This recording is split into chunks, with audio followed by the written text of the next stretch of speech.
zo'r lokatsiyada joylashgan, bir xona, ikki xona qilingan, balkoni esa 2 ga 6.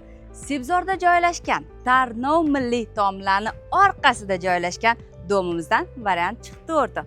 Narxi esa juda cho'tki. Ketdi uy ichini obzor qilib beray senga. Bu yog'imiz esa prixожая zona. Chap tomonimizda esa sanuzel joylashgan, совмещенный qilingan, to'g'rida esa oshxonamiz joylashgan. Videoda ko'rilayotgan barcha jihozlarimiz qoladi. Endi esa asosiy xonamizga marhamat. Umumiy maydonimiz esa 42 kvadrat. Bir xona, ikki xona qilingan.